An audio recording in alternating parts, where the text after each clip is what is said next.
não só da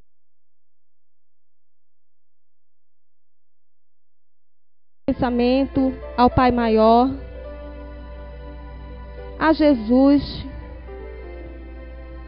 e a espiritualidade maior, que com todos esses ensinamentos nós possamos aprender a cada dia, que deixamos de lado as nossas mágoas, as tristezas, e possamos caminhar sempre no caminho do bem.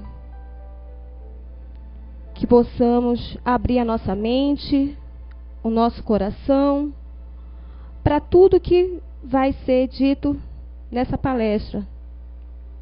E que possamos ser esclarecidos pela leitura que a Inês vai fazer. Agradecemos pelo dia de hoje, pelo sol que ilumina os nossos dias e a noite que dá o nosso descanso. Ó Pai, te agradecemos por mais esse dia de aprendizado. Assim seja.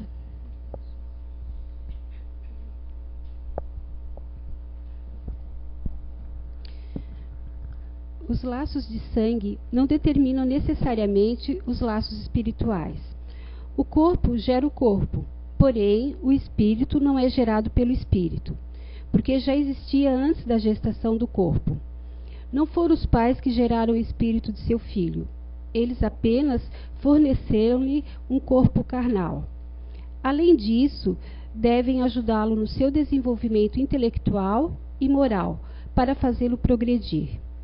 Os espíritos que encarnam numa mesma família, principalmente como parentes próximos, são quase sempre ligados por laços de simpatia, unidos por relações anteriores, que são demonstrados na afeição mútua durante a vida terrena. Pode acontecer também que esses espíritos sejam completamente estranhos uns aos outros, separados por antipatias igualmente anteriores, que se manifestam por suas aversões na terra, e elas servirão de provação entre eles. Portanto, os verdadeiros laços de família não são os da consanguinidade, mas sim os da simpatia e da afinidade de pensamentos que unem os espíritos antes, durante e depois da encarnação. É assim que dois seres nascidos de pais diferentes podem ser mais irmãos pelo espírito do que os que fossem pelo sangue. Eles se querem, se procuram, sentem prazer em estar juntos, enquanto dois irmãos consanguíneos podem repelir-se, como aliás se vê todos os dias. Questão que só o Espiritismo pode explicar pela pluralidade das existências. Há, portanto, duas espécies de famílias: as famílias por laços espirituais e as famílias por laços corporais. Boa tarde a todos. Tá alto. Sejam bem-vindos novamente à casa, né? Boa tarde a quem nos assiste pela internet. Não dá para dizer boa noite, está muito claro ainda, né? Vocês não, por favor, não venham esperando hoje que eu vou trazer uma formulazinha mágica não, tá? A gente já sabe que filhos não vêm com manual de instrução. Então, cada um é um espírito, como a gente ouviu hoje no Evangelho. Cada um já vem com a sua bagagem espiritual e não existe fórmula mágica, não é? Mas falando em filhos, nós precisamos falar sobre famílias, não é? Eu acho que tudo começa pela família. E eu acho que uma das coisas que eu acho que mais a gente ouve falar, e a gente mesmo fala, é que a família é o meu karma. Quantas pessoas já ouviram falar desta maneira? Acho que a gente mesmo usa essa expressão quando a gente está com algum problema com o pai, com a mãe, com a filha, né? Meu filho é meu karma, meu pai é meu karma, meu marido é meu karma, minha esposa é meu karma, né? Mas será que a gente sabe exatamente o que quer dizer a palavra karma?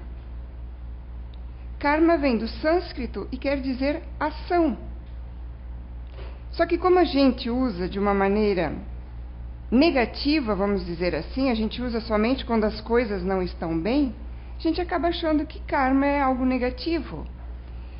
As religiões, de diversas maneiras, elas podem interpretar a palavra um pouquinho diferente uma da outra. Mas, no geral, a conclusão é de que karma quer dizer as ações e suas consequências. Como a gente vem para esse planeta para aprender, para melhorar, e a gente fez muita coisinha errada, a gente tem muita coisa para acertar. E dentro do que a gente tem para acertar, a gente acaba achando que tem mais coisas negativas do que positivas.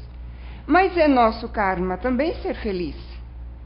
Porque todas as ações boas que nós fizemos vão ter consequências boas.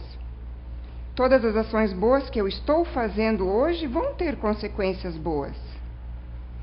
Então, karma nada mais é que as ações tomadas por nós e as consequências delas mesmas. Ação e reação. O que eu fizer, o que eu plantar, eu vou colher. Tendo falado um pouquinho sobre isso, realmente a família é nosso maior karma. E a gente, infelizmente, vê a família muito de uma maneira negativa. Porque a minoria das famílias são compostas de espíritos afins. No sentido de que ou são conhecidos, amigos do passado, ou não necessariamente. Nem todas as famílias afins ou famílias de resgate são alguma coisa já específico aqui do passado. Na questão do resgate, muitas vezes a gente tem algum problema dentro de casa e a gente diz, né? Meu filho é meu resgate, minha mãe é meu resgate, meu pai é meu resgate, mas também não necessariamente. Muito do que acontece dentro da nossa família é porque nós não nos modificamos ainda. A gente ainda tem muito orgulho, muito egoísmo dentro de nós. O orgulho faz, e o egoísmo, que a gente queira as coisas do jeito que a gente quer, do jeito que a gente acha que é o correto. Se a gente aprender, melhorar um pouco, aprender a ter compreensão, caridade, a gente vai ver que a nossa família não é tão difícil assim. Muitas vezes, como eu mesma comentei aqui numa palestra, depois que eu conheci o Espiritismo, eu queria que a minha família toda entrasse para o Espiritismo, né?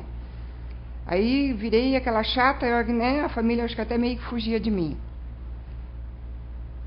Mas o nosso amadurecimento passa por isso também. Nós devemos compreender que as pessoas são como elas são. Os nossos filhos, nós podemos ajudá-los.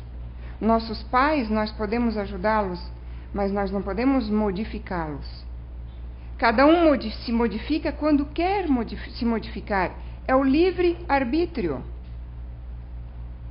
Nós, como pais, e hoje eu gostaria de dizer que toda vez que eu falar sobre pais, eu estou falando do pai, da mãe, dos tios, dos avós, dos padrinhos, que acabam tendo uma responsabilidade sobre alguma criança, de alguma maneira. Os pais vieram nesta encarnação também para aprender. Nós não somos perfeitos como pais, mas a gente deve fazer a nossa parte. Muito do que a gente reclama dos nossos filhos, nós não fizemos a nossa parte quando eles eram pequenos. Nós não plantamos a sementinha, nós não demos educação. Em vez de usar de autoridade, nós usamos de autoritarismo. E não é uma coisa, não tem nada a ver com outra. Autoridade é disciplina. A gente tem que dar disciplina aos nossos filhos. Autoritarismo é querer que eles façam do jeito que eu acho que tem que fazer. A gente encaminha, a gente mostra, a gente dá um caminho. E é de pequeno que a gente começa a falar de Deus para os nossos filhos. Aquela religião, aquela filosofia que a gente mais gosta, que a gente mais está se encontrando, é aquela que a gente pode levar aos nossos filhos. mas vai chegar uma idade em que eles vão tomar as decisões por eles mesmos. Em vez de reclamar dos nossos filhos, de reclamar dos nossos pais, de reclamar da nossa família, a gente tinha que ter uma coisa em mente. Acho que todo mundo já ouviu falar também que o planeta Terra é uma escola. É uma escola onde nós viemos aprender, é um hospital onde nós viemos nos curar de muitas doenças, muitos vícios. Desculpa. E assim como na escola, que é quando a gente se dedica, a gente aprende e passa de ano, a Terra é a mesma coisa. Quando a gente se esforça para mudar, quando a gente se dedica, a gente passa aquela fase. A gente supera um defeito, a gente supera um vício. Mas a gente esquece uma coisa: se a Terra é uma escola, a nossa família é a sala de aula. Ali nós temos tudo o que nós precisamos para aprender. Se a gente tem algum problema com alguém do nosso trabalho, ele pode ser passageiro. Aquela pessoa pode sair ou eu posso sair. Mas família é para sempre. Filhos, uma vez tendo-os, não é nem só para essa encarnação.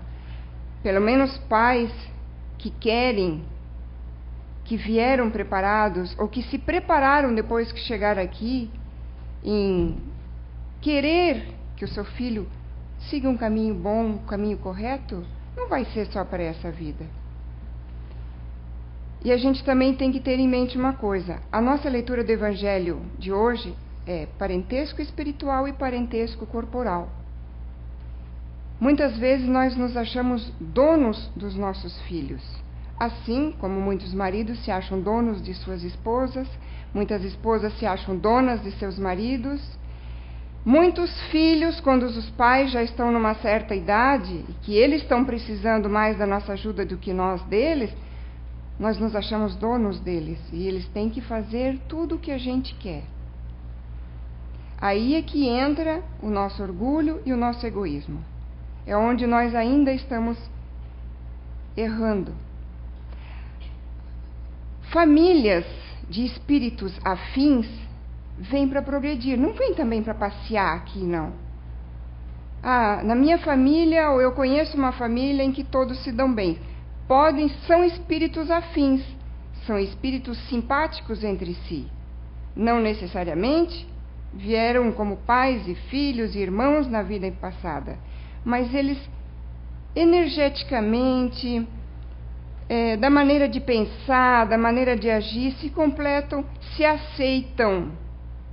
Muitas vezes há compreensão, há educação e há respeito nessa família. Eu me dou muito bem com meu filho. Nós devemos ser não sei o que na vida passada. Às vezes não era nada. A gente está se conhecendo agora, mas a gente tem uma ligação. Por que a gente tem uma ligação? São espíritos que já estão mais no mesmo nível de evolução. Ainda precisamos aprender, mesmo famílias onde os espíritos são afins, são simpáticos entre si, a gente vem para aprender. E a gente vem no planeta Terra hoje em dia mais para aprender e para evoluir moralmente e espiritualmente. Vocês já repararam como anos atrás a ciência, a tecnologia, tudo deu um salto assim? Em questão de alguns anos nós passamos quase lá saindo do final da Idade Média para uma idade avançada de bens de consumo, onde a gente tem mais conforto. Mas agora não está indo mais tão rápido. Não está aparecendo mais tantos cientistas como tinha antigamente, filósofos, cientistas, inventores. Porque nós já saímos da Idade da Pedra e nós evoluímos intelectualmente. Mas os espíritos aqui do planeta Terra esqueceu de evoluir espiritualmente e moralmente. E é isso que nós viemos fazer agora. E nós, como pais, vamos aprender também com nossos filhos. Quantas famílias vocês conhecem que dá a impressão que o filho é até mais evoluído intelectualmente do que os pais? Ou pelo menos tem uma personalidade mais forte do que os pais? E já está mandando de pequenininho nos pais. Os pais também vêm para aprender. Se eu fui muito omissa em várias vidas ou na vida passada, está na hora de eu tomar uma atitude. A responsabilidade daquela criança é minha. Nós temos várias questões nos livros dos Espíritos. Por exemplo, a questão 207. Os pais transmitem quase sempre aos seus filhos uma semelhança física. Transmite-lhes também uma semelhança moral? Não. Uma vez que cada um é uma alma, cada um é um espírito. O corpo, a gente ouviu isso no Evangelho também hoje. O corpo procede do corpo e o espírito procede do espírito. Um filho não é propriedade nossa. Ninguém é propriedade de ninguém. Todos somos filhos de Deus. E cada um tem uma missão aqui. A gente não tem uma missão a Chico Xavier, a Madre Teresa de Calcutá. A gente, quando fala em missão, quer missões desse tamanho. Mas a gente não consegue cumprir, muitas vezes, as nossas missões como pai, como mãe, como tio, como avó. Isso são missões? Na pergunta 385 do Livro dos Espíritos, de onde vem a mudança que se opera no caráter em uma determinada idade, e particularmente ao sair da adolescência? É o espírito que se modifica? É o espírito que retoma a sua natureza e se mostra como era. Por que a gente tem tanto problema com os nossos filhos na adolescência? Porque é aí que eles estão retomando, estão deixando a inocência da infância e estão retomando o ser que eles eram. Aquele ser que veio e que veio com uma bagagem. Tenhamos nós contribuídos positivamente ou negativamente na encarnação passada, mas ele vem com uma bagagem.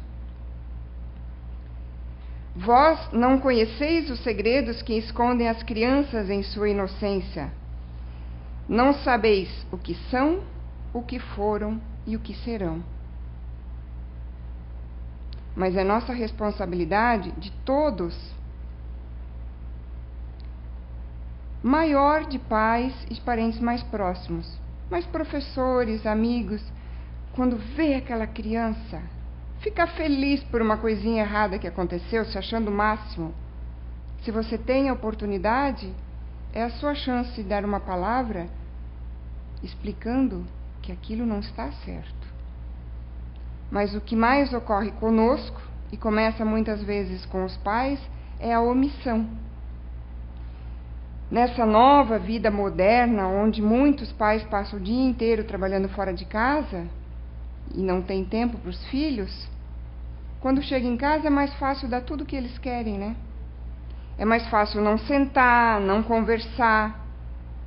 E a gente esquece também que o que importa não é a quantidade, mas a qualidade. Eu conheço pais, mães, vamos dizer, chamar agora, que não trabalham fora e ficam o dia inteiro em casa, com os filhos, agora meio período, porque os filhos já estão na escola, mas não são capazes de olhar nos olhos e dar uma atenção para os seus filhos. Ah, não, tá. Não, tudo bem, pode ir. Não, quando é que volta mesmo? Vai para casa de quem mesmo? Onde é que fica? Se a gente tirar meia horinha por dia e prestar atenção no que ele está falando, e isso vale para tudo. Meia horinha para prestar atenção no que a nossa esposa está falando, nosso marido está falando, nosso pai está falando, nossa mãe está falando. A partir daí, eu já estou praticando a educação, o respeito, a compreensão, que é o que nos falta. Nós vamos voltar para a pergunta. Eu falei da pergunta... Tem muita folha aqui, né? Eu falei da pergunta 207. Temos a 207A, de onde vêm as semelhanças morais que existem algumas vezes entre pais e filhos. Que às vezes o filho é tão parecido com o pai, né? Daí a gente pensa de novo que, nós vivemos sempre juntos. Não necessariamente. São espíritos simpáticos atraídos por semelhanças de suas tendências. Todos nós continuamos vindo porque a gente tem alguma coisa para aprender. A gente não precisa vir para brigar. A gente não precisa vir para ter uma família péssima. Se cada um fizer a sua parte, não querer que as pessoas sejam do jeito que nós somos, nós temos uma bagagem diferente, nós somos energeticamente diferentes. E quem ouviu ou quem quiser ouvir a palestra da Beatriz de domingo, que fala que todos nós temos dentro de nós uma parte emocional, uma parte ativa e uma parte racional.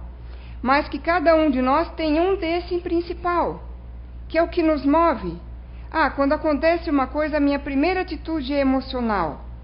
Não, a minha primeira atitude é agir, resolver aquilo sem pensar muito. Não, a minha atitude é primeiro raciocinar. Só isso dá uma grande divergência entre nós. E aí a gente quer que os outros sejam ou hajam iguais a gente. E pais, para quem tem filhos pequenos, para quem tem filhos que ainda podemos plantar várias sementinhas. A gente pode, não esqueçam isso, a gente pode fazer alguma coisa por nossos filhos, por nossos parentes, por nossos pais, a encarnação inteira. Meu filho já é adulto, não posso fazer mais nada. Não, você pode sim. Ser mãe, ser pai, ser responsável é um ato contínuo. E serve para nós também.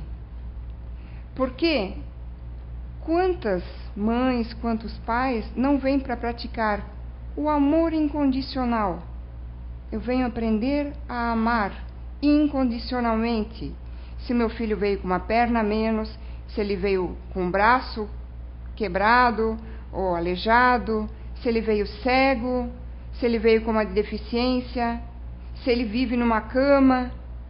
Amor incondicional não escolhe beleza, não escolhe tipo e não escolhe principalmente personalidade, porque é muito fácil amar um filho que não responde, não critica, não fala mal, é aquela criança quietinha, às vezes é um espírito que precisava botar umas coisas para fora, mas pelo autoritarismo dos pais, ela guarda tudo para dentro e ela parece seu filho perfeito.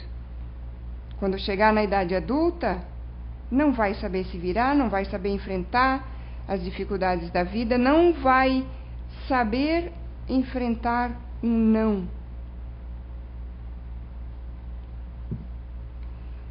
Nós viemos para aprender a ter paciência. Eu não tive filhos, mas você é um filho. Se nem todos aqui tiveram filhos, não tiveram ainda, ou não vão ter nesta encarnação, mas todos nós somos filhos encarnados. Não estou falando agora de filhos de Deus.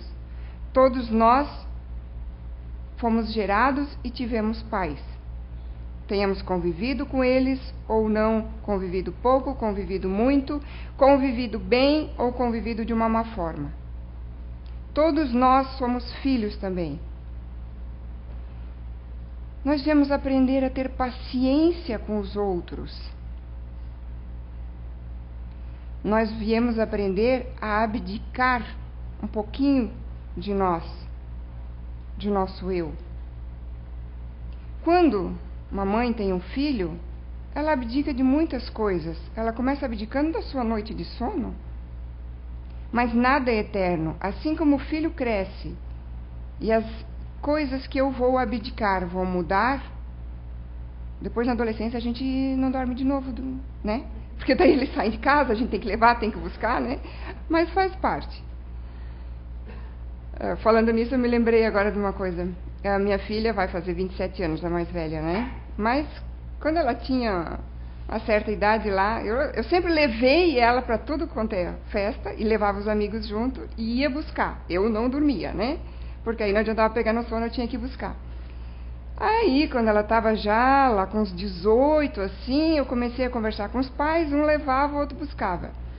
Aí um dia eu comentei com uma mãe assim, né? Eu acho que está na hora de eu deixar minha filha aí sozinha, né? Ver com quem ela vai, né? Mas deixar ela aí, né? Começar a ter responsabilidades, né? Ei, que idade a sua filha tem? 13? Não, 19. Às vezes a gente peca por excesso também. Como eu falei, a gente está aprendendo a ser pais, a ser pai, a ser mãe, a ser um casal. Será que eu não fui muito egoísta na vida passada e queria tudo para mim e do meu jeito? E agora eu estou casada com alguém de que eu tenho que ser mais humilde, mais tranquila. Eu não estou falando em aceitar em relacionamentos entre pais e filhos, entre os meus pais, entre os meus filhos. Eu não estou falando em aceitar as coisas erradas. Se resignar é uma coisa, se omitir é outra bem diferente. Se eu estou fazendo, ou se o meu filho está fazendo alguma coisa errada, para isso existe a disciplina. Só que a gente tem que praticar a disciplina com amor.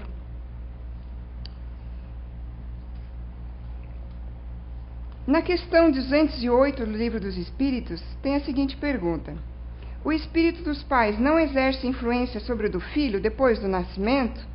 Há uma influência muito grande. Os espíritos devem... Esse aqui é um resuminho da resposta, tá? Os espíritos devem concorrer para o progresso uns dos outros. A gente está sempre aprendendo e a gente está sempre evoluindo. Os espíritos dos pais têm por missão desenvolver os dos filhos pela educação. É para eles uma tarefa. A gente vem com essa tarefa, a gente vem com essa missão. Não queiramos ainda missões como Chico Xavier e Madre Teresa, que a gente não está preparado. A gente não está preparado ainda para pequenas missões. A gente ainda não está preparado muitas vezes para ser filhos.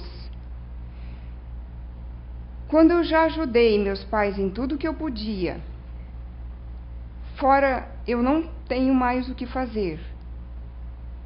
O que eu posso fazer por eles? Compreendê-los, aceitá-los, orar por eles. Aí a minha missão de filho está no caminho. Então nós temos que pensar que mesmo que eu não tenha tido filho nesta encarnação, ou eu não tenho ninguém, nenhum responsável embaixo das minhas asas, do meu teto, mas eu sou o filho. E nós também somos espíritos do passado. Nós também viemos com uma bagagem. E o que nós fizemos como os filhos? Se a gente for olhar para trás, a gente foi filho perfeito? A gente sempre obedeceu, nunca falou mal dos nossos pais, sempre pensou o positivo deles, nunca deu uma preocupação.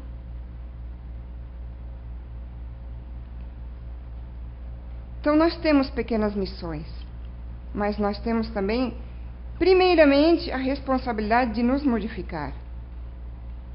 A gente olha muito para o outro e quer que os outros sejam como a gente quer. Fica muito fácil. Muitas vezes a gente tem problemas em casa, né? Como eu comentei antes, é meu resgate. Meu filho é meu resgate porque a gente não se dá bem. Eu acho que a gente devia parar de se preocupar se é um resgate ou se não é. Se é um inimigo, uma palavra forte, né? Do passado, ou se não é. Porque se eu tenho educação, se eu tenho compreensão, se eu tenho respeito e se eu ensinei isso para eles, eu não vou ter problema dentro de casa. Mas eu como pai, eu acho que eu fiz tudo o que eu podia fazer. Tem pais que realmente já vieram mais preparados e fazem. Mesmo assim, os filhos acabam quando chega lá na vida adulta se desviando. Pais sofrem, se desesperam. Você pode continuar educando, sugerindo, dando opiniões para os seus filhos. Depois, na vida adulta, alguma coisa a gente ainda pode fazer. Você pode continuar orando por ele, mas a gente não pode esquecer. Primeiro, eles não são propriedades nossas. Segundo, eles são espíritos que vieram com uma bagagem e têm o livre-arbítrio.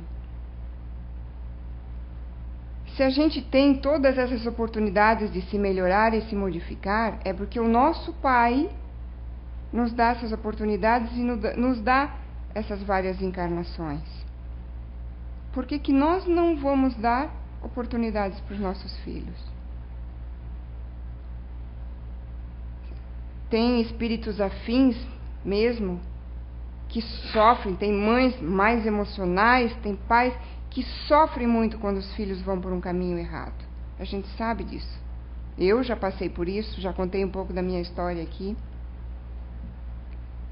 Mas eu acho que quando a gente faz tudo que a gente pode, que a gente vai aprendendo, vai se melhorando e bota em prática aquilo, porque não é só aprender, é colocar em prática. E eu tenho fé que um dia o meu filho vai melhorar, minha filha vai melhorar, meu pai vai aprender, minha mãe vai ver aquilo que eu estou vendo e ele ainda não está vendo. Se a gente tiver fé, porque a gente diz que acredita, mas a gente acredita mesmo na vida futura? A gente tem fé mesmo? Porque eu penso assim, que se a dor existe, a gente vai sentir, a gente vai sofrer. Mas sofrer é uma coisa, se desesperar é outra. Se a gente tem fé mesmo, ou está buscando a fé, está praticando, porque fé ela tem que ser conquistada. Fulano já nasceu com fé, mas ele já conquistou em vida passada.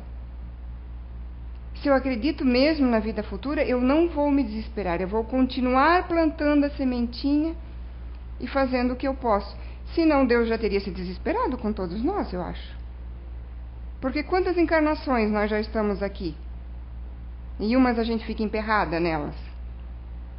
A gente não regride, mas a gente também não fez nenhum progresso. Na escola, quando a gente está aprendendo, na escola terrena, a gente pode passar muito bem de ano, né? Seu aluno nota 10, mas a gente passa para a próxima série. Papai do céu é tão bom e tão generoso que nós podemos vencer mais de uma encarnação numa só. Mas depende de nós. Vamos resgatar o que nós temos que resgatar e vamos se esforçar, vamos melhorar. Às vezes a gente não consegue melhorar para uma próxima, né? A gente estaciona, se omite, porque a gente, assim como se omite com os filhos, muitas vezes a gente se omite conosco mesmos. Ah, deixa para depois. Aí, eu não posso reencarnar de novo? Eu não posso melhorar esse outro vício que eu tenho na próxima encarnação? Pode. Mas é uma opção sua, é o livre-arbítrio de cada um. Como a gente já sabe, não tem mais muitos pais que estão tendo 10, 12 filhos. 1, 2, às vezes 3.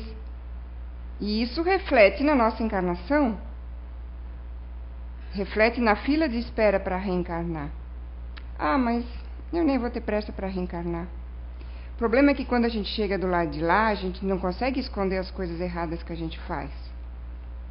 A gente mente para nós mesmos muitas vezes, mas chegando lá não tem jeito. E aí a gente começa a querer desesperadamente voltar. Então por que, já que nós estamos aqui, por que não aproveitar isso? Pesquisando sobre o tema na internet, eu achei umas questões, perguntas e respostas, baseado nos livros da codificação, né? Mas não são respostas tiradas de lá. Mas eu achei umas muito interessantes e eu trouxe para a gente pensar. Pergunta que foi feita: lares tumultuados, onde há muitas brigas e entendimentos, são frutos de uniões fortuitas? Ou casamentos que de repente não estariam programados, mas que podem dar certo, porque senão não daria certo um segundo, um terceiro casamento, não é? Ou resulto do reencontro planejado de inimigos passados. Então, minha família é assim, há muitas brigas e desentendimento. Então, eu vou chegar à conclusão que nós somos inimigos da vida passada e que fique por isso mesmo. Porque assim, pensar assim é muito fácil. Eu não preciso mais fazer a minha parte, eu acho que eu não preciso mais fazer a minha parte. E a resposta é: são frutos da falta de educação. Em qualquer situação, espíritos educados respeitam-se, conservando o equilíbrio e a serenidade. É uma resposta dura, direta, mas ela faz a gente pensar. Realmente, por mais que eu tenha problemas em casa, se eu aprender a respeitar, meus problemas já diminuem, porque pode ser que a outra pessoa não respeite, então eu continuo tendo. Se todos os membros da família, independente da situação que vivem, aprenderem respeito, compreensão e educação, a minha família pode ser uma família de inimigos, pode ser uma família de resgate, mas eu posso ter uma encarnação muito feliz, porque a felicidade aqui, quem faz, somos nós. Uma outra pergunta que tinha lá: tenho um relacionamento complicado com os meus pais, vivemos as turras, fomos inimigos no passado? A dificuldade não está no reencontro com os inimigos do passado, que até pode acontecer, isso a gente sabe. Basicamente tem a ver com compreensão. Então ele repete a mesma resposta ao que a gente está falando aqui. E aí a pessoa perguntou de novo, né? Se as dificuldades de convivência não decorrem das passadas, né, de coisas passadas, não é inimigo do passado, qual é a sua origem? Falta de educação, a pessoa respondeu de novo. E eu acho que é um tópico que a gente pode pensar bastante, porque se a gente pensar na nossa parte, o que nós estamos fazendo? Nós estamos sendo educados? Nós estamos sendo compreensivos? Nós estamos respeitando o jeito de ser das outras pessoas, o jeito delas pensar? Será que a minha vida vai continuar sendo assim tão problemática? Eu acho que não, porque eu sempre tive muitos problemas com a minha mãe. E eu vou dizer uma coisa para vocês: a partir do momento em que eu aceitei ela do jeito que ela é, a gente tem se dado muito bem. Fomos inimigos na vida passada? Não sei, e vou dizer para vocês, não me interessa mais. Porque enquanto eu fiquei querendo essa resposta, eu deixei de cuidar de mim e de ver o que eu estava fazendo. Eu também não fui uma filha fácil. Hoje em dia a gente se dá bem. Eu tenho pena dela às vezes, porque eu vejo assim que os filhos dela tomaram um bom caminho. E ela podia perceber isso, podia aprender um pouquinho, podia mudar um pouquinho também. Mas eu não posso fazer mais do que eu estou fazendo. Orar por ela, compreender ela e torcer que uma hora ela vai perceber algumas coisas também. Ela tem o seu resgate. Eu não sei o que aconteceu no passado. Então o que eu posso fazer é desejar o bem para ela e orar por ela, né? E aí tem uma outra pergunta: como ter compreensão se não há o mesmo empenho da outra pessoa? Porque aí daí tá, então eu vou levar essas informações hoje comigo, eu vou tentar compreender meu filho, a minha mãe, meu pai, meu marido, minha esposa, mas eu tento compreender, mas ele não me compreende. Quem exercita a compreensão somente quando há reciprocidade, ainda não conquistou o dom de compreender. Compreender realmente e aceitar as pessoas é deixar elas ser como elas são. Não é omissão. Todas as vezes que a gente puder dar uma palavra de consolo, que a gente puder dar um conselho para o caminho correto, né? Não é uma opinião pessoal, porque tem coisas que as pessoas nos perguntam e é uma decisão que deve ser da pessoa. A gente não não está aqui para dar opiniões pessoais, porque aí eu estou querendo que a pessoa haja ou veja as coisas do jeito que eu estou vendo. Mas sim, é dar um conselho daqueles que eu aprendi, que eu li, que eu vi que deu certo. E é orar pelas pessoas.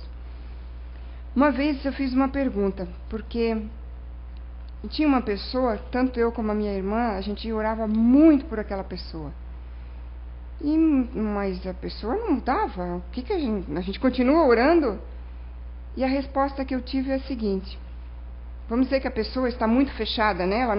Ela está tão fechada às boas intuições, aos bons conselhos, que nem o seu anjo da guarda lá, o seu guia protetor, consegue chegar naquela pessoa. E aí eu ouvi o seguinte: nenhuma oração é perdida. Ela vai ficar ali em cima esperando uma brechinha. A hora que aquela pessoa mudar o primeiro pensamento, der a primeira abertura para uma intuição, aquelas orações vão entrar por aí, vão chegar naquela pessoa. Só que às vezes a gente ora e quer que a pessoa mude amanhã. Então, nossos filhos são nossas responsabilidades, nossos pais mais velhos são nossas responsabilidades, mas primeiramente nós somos a nossa responsabilidade. Vamos fazer por nós primeiro. Tem um caso que eu acho que o título dele é A Custa de Lágrimas, ou A Custa das Lágrimas, que conta o seguinte: uma senhora, trabalhadora espírita, estava na mesa na reunião mediúnica e o mentor, né, da reunião, da casa, estava ali. Aí ela perguntou para o mentor: meu filho já está com essa doença que ele tem há 5 anos, e há 5 anos que ele não sai da cama. Eu tenho pena dele, coitado dele, né? A gente não podia fazer alguma coisa por ele? Aí o mentor falou: essa doença veio para ele resgatar débitos passados, coisas erradas que ele fez. E a mãe, toda amorosa, né?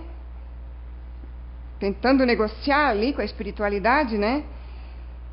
Mas veja bem, se ele sarar da doença e puder caminhar, ele pode fazer trabalhos sociais, ele pode fazer assistência, ele pode ajudar na comunidade, ele pode ajudar as pessoas, né? E aí o mentor explicou: ele ainda traz com ele os vícios da vida passada. E se ele puder caminhar, ele vai voltar a errar novamente. Ele se deixou obsediar, seguiu as intuições, as sugestões do obsessor que ele teve, fez muita coisa errada e ele ainda traz isso com ele. Se ele voltar a caminhar, ele vai voltar a errar. Ah, não, mas diz a mãe: tá, mas e o seu obsessor, então, onde é que está? Ele não devia estar aqui resgatando junto dele? Ele não deveria estar aqui ajudando ele? Não, mas ele está ajudando ele. Mas onde que ele está? Ele está presente. Ah, não, mas eu quero falar com ele, então. Não, mas você não pode falar com ele. Vamos invocar? Podemos chamar ele? Vamos fazer uma invocação? Não, a gente não pode invocar ele. Mas eu quero falar com ele. Por que eu não posso falar com o obsessor do meu filho? Porque ele é você. Na vida passada, obsessor e obsidiado. Nessa vida, mãe e filho. Mas que sirva de lição que, primeiramente, a gente tem que se modificar, se melhorar, praticar a compreensão, praticar o respeito pelos outros e cuidar da nossa evolução moral e espiritual. Muito obrigada.